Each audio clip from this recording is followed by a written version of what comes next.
Асылбек Катыраң айылындагы белгилүү багбандардын бири. Учурда багбан алма терип жаткан кези. Багбан ар бир алманы кылдаттык менен терип, аны жазга чейин сапатын жоготпой сактаганга аракет кылат. Анткени алма багбандын негизги киреше булагы. Биз мына күзүндө алманы ушинтип чогултабыз. Алманы бой жеткен жерлерин колдо теребиз, анан бой жетпей калган жагына мондай атайын каражатты жасап алып, ушу менен акырындап этиеттеп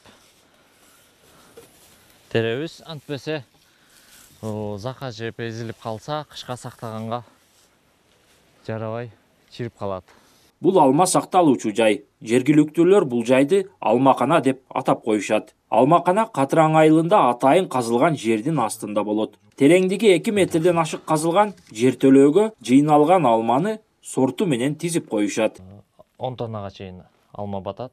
Бул алмакананы атам салып кеткен, ошо кишинин эмгеги үйрөтүп кеткен жолдору боюнча азыр ал киши өтүп кетти, биз улантып келатабыз.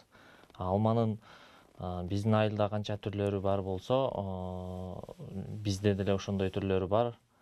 4-5 түр алма сакталат.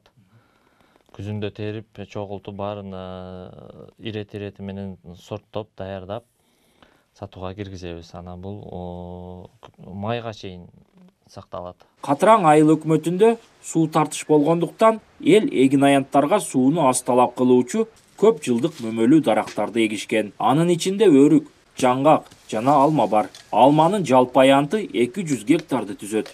800 тоннага жакын, 1000 тоннага жакын алма өстүрүлөт. Анын 50%га жакыны бүгүнкү күндө биздин жашоочулар өздөрү баягыдай алма соктуу жайларды куруп, холодильниктерди куруп, себеби кымбатыраак кылып эрте март-апрелде сатып жатат. Мисалы, күзүндө 20-30 сом боло турган алманы ушул март-апрелдерде 60-70 сомдон Бишкек, Россияга сатып жатат. Эми негизги киреше ушул алмадан болуп калды. Бүгүнкү күндө Лейлек районунун Катыраң айылында эле 1000 тоннадай алма топтолгон. Анын 50%ын жергиликтүү багбандар жазга чейин сактап, анан ички базарларга жана сырттан келген соодагерлерге сатышат.